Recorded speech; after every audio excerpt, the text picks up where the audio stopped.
Hello! అందరూ నమస్కారం. Movie day of 'జిగ్రీస్' 2024 release అయింది. సన్ నెక్స్ట్‌లో స్ట్రీమింగ్ అవుతుంది. ఇదొక కామెడీ ఎంటర్‌టైన్‌మెంట్ మూవీ. కామెడీ సీన్స్‌తో పాటు కొంచెం ఎమోషనల్‌గా తీసుకెళ్తారు. ఆ ఎమోషనల్ సీన్స్ చూడడానికి పర్లేదు బాగానే ఉంటాయన్నమాట. ఈ మూవీ స్టోరీ కంప్లీట్‌గా ఫ్రెండ్స్ మధ్య తిరుగుతూ ఉంటదన్నమాట. మ్యాడ్ మూవీ లాగా ఉండదు కొంచెం. మ్యాడ్ మూవీలో హీరో అయిన రామ్ నితిన్ ఈ మూవీలో కూడా మెయిన్ క్యారెక్టర్ అన్నమాట. ఆ నలుగురు ఫ్రెండ్స్‌లో రామ్ నితిన్ కూడా ఒకడు. వాళ్ళ మధ్య వచ్చే కొన్ని కామెడీ సీన్స్‌తో పాటు కొంచెం ఎమోషనల్‌గా తీసుకెళ్తాడు. అవి చూడడానికైతే ఒక్కొక్కలాగా అనిపిస్తాయి. ఇంకా ఈ మూవీ స్టోరీలోకెళ్తే నలుగురు ఫ్రెండ్స్ ఉంటారు. అందులో ఒక ఫ్రెండ్‌కి క్యాన్సర్ ప్రాబ్లమ్ వల్ల తను త్వరలో చనిపోతారని డాక్టర్ చెప్తారన్నమాట. ఇంకా ఎక్కువ రోజులు లేవని తెలిసి కొంత టైం ఫ్రెండ్స్‌తో స్పెండ్ చేయాలనుకుంటాడన్నమాట. అతను మిగతా ఫ్రెండ్స్‌తో కలిసి గోవా ట్రిప్‌కి వెళ్ళాలనుకుంటాడు. అలా స్టార్ట్ అయిన ట్రిప్ అసలు ఏం జరిగింది ఆ ట్రిప్‌లో? ఆ గోవా రీచ్ అయ్యారా లేదా అనేది ఈ మూవీ స్టోరీ అన్నమాట. ఆ పాయింట్ బేసుకొని ఈ మూవీలో కొన్ని కామెడీ సీన్స్‌తో పాటు కొంచెం స్టోరీ ఎమోషనల్‌గా తీసుకెళ్తాడు. క్లైమాక్స్‌లో కొన్ని ఎమోషనల్ సీన్స్ పెడతారు. అవి చూడడానికి కూడా బాగానే ఉంటాయన్నమాట. ఈ మూవీ స్టార్టింగ్ నుంచి ఎండ్ వరకి ఆ నలుగురు ఫ్రెండ్స్ మధ్య స్టోరీ వెళ్తూ ఉంటది.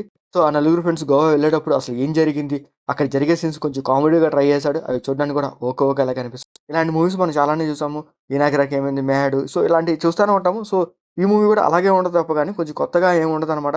సీన్స్ కూడా కొంచెం రొటీన్‌గానే ఉంటాయి. ఈ మూవీలో ఒక ఎమోషనల్ పాయింట్ పెట్టారు. అదేంటంటే ఫ్రెండ్‌కి క్యాన్సర్ ఉండటం, తను త్వరలో చనిపోవడం. సో, ఈ పాయింట్ మీద వెళ్తూ ఉంటది మూవీ. సో, క్లైమాక్స్ కూడా దానికి తగ్గట్టుగానే కొన్ని సీన్స్ పెడతారు. ఆ ఎమోషన్ సీన్స్ చూడడానికైతే ఒక్కొక్కలాగా అనిపిస్తాయి. ఇంకా ఈ మూవీ క్లైమాక్స్‌లో ఒక ఫన్నీ ఇంటర్వ్యూ సీన్ ఉంటదనమాట. అది చూడడానికి బాగుంటది. ఇంకా క్లైమాక్స్‌లో ఒక మంచి ఎమోషనల్ సీన్ పెడతారు. ఆ ఎమోషనల్ సీన్‌తోనే ఈ మూవీ ఎండ్ చేసేస్తారు. ఫ్రెండ్స్ మధ్య వచ్చిన కొన్ని ఎమోషన్స్ చూడడానికైతే పర్లేదు బాగానే ఉంటాయనమాట. ఇంకా ఈ మూవీలో ఆ నలుగురు ఫ్రెండ్స్ క్యారెక్టర్స్ బాగుంటాయి. వాళ్ళ క్యారెక్టర్స్ తగ్గట్టు వాళ్ళ యాక్టింగ్ పర్ఫార్మెన్స్ కూడా పర్లేదు బాగానే ఉంటాయనమాట.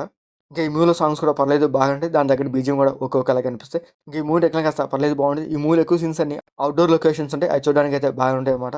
ఇంకా ఈ మూవీలో బ్లడ్ సీన్స్ కానీ, అడల్ట్ సీన్స్ కానీ అట్లాంటివి లేవు. మూవీ ఓవరాల్‌గా అయితే పర్లేదు. ఏదో ఒకసారి చూడొచ్చు. ఫ్రెండ్స్ మధ్యన ఆ బాండింగ్, ఆ ఎమోషన్స్ చూడడానికైతే పర్లేదు బాగానే ఉంటాయన్నమాట. సో, వెరీ లో ఎక్స్‌పెక్టేషన్స్‌తో ఈ మూవీ చూడండి. సన్ నెక్స్ట్‌లో స్ట్రీమింగ్ అవుతుంది. మీకు నచ్చితే చూడండి.